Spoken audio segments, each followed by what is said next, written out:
Hey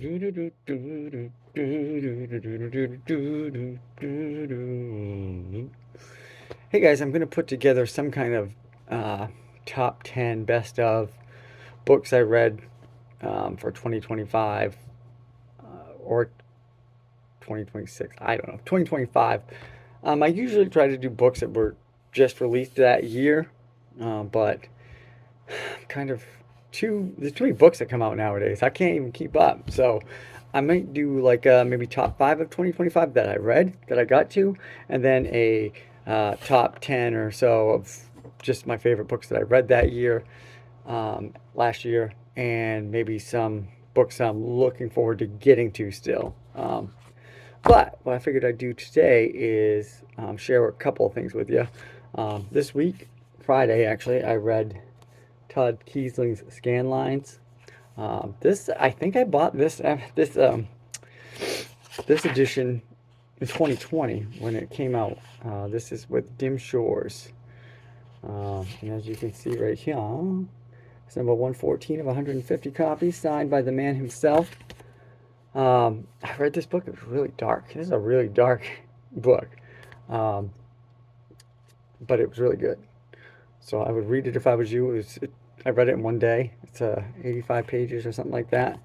Scan Lines. It's about these kids in the mid 90s go to download a porn video, and back in the 90s when you downloaded something, you didn't know what you were going to get. You hoped for what you wanted, but sometimes you got something completely different, and they get something completely different. A haunting video of a uh, local politician that kills himself on film, and it's called the Duncan tape.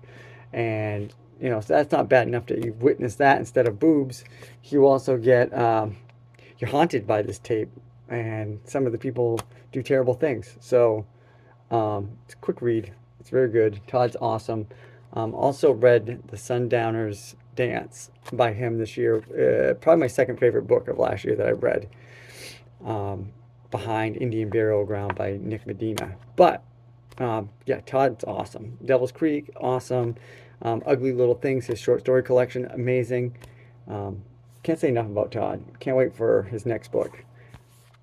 Also, I read this bad boy. I mean, I don't know if these are backwards for you guys or not, but Jonathan Jan's Veil. Jan's sci-fi horror book. Look at that friggin' cover. It's probably my favorite cover of the year. I just love it. It's glorious. If you've read Jan's work before, you'll probably love this. It reminded me of, like, if you took his book, The Raven, which was a Flame Tree Press book from a few years ago. That was awesome. That kind of post-apocalyptic, something survival story, survival tale. You take that, mix it with the creatures in here reminded me of, or the aliens, whatever they are, um, they reminded me a lot of his creatures from Savage Species and Children of the Dark. I think if you took those creatures and the survival type story, the action of like Exorcist, oh geez, what was it? Exorcist Falls was a very action oriented horror book, I thought. You take those three things, mix them in with some alien creepiness, and you add a ton of heart that Jans likes to do. Yeah, really good stuff. And we'll see what happens next here. But yeah, check this out if you haven't yet. And the other book I've got with me down here is another one of my favorite covers of this year. Brian McCauley's Breathe In, Bleed Out. I always think of the Bush song where he's saying, breathe in, breathe out, breathe in, breathe out, bleed out. Don't kill my vibe, dude. This one is it's a lighter horror story. Um, Not quite young adult type. It's more of like I think I described it as CW, like a CW horror, which there's a lot of good CW horror, but it's kind of on the light side horror wise.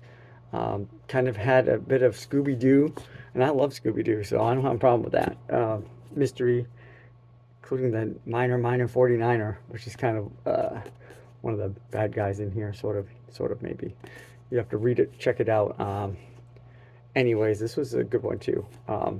Yeah, check out my reviews. They're on Goodreads. I'm trying to switch over to Storygraph, but I've not I've not fully done that yet. I'm also trying to get away from the internet a little bit more, even though I'm right here with you guys. I bought myself this book lover's journal, kind of like my own personal, carry it around with me, Goodreads. Um, as you see, scan lines, Todd Keesling's in there. Kind of do your own little review, put your rating, put some notes, put your short review. I just finished rereading The Summer Job by Adam Caesar. Um, that was awesome. And I'm actually rereading a Jan's book. I'm just starting my reread of Dust Devils tonight after I get done doing this video. So check those out. Check it out. I'll try to post some more videos, some more reviews, some more of my favorites from last year. Yeah, and until then, you can pre-order my next novel, The Siren of Groves Peak.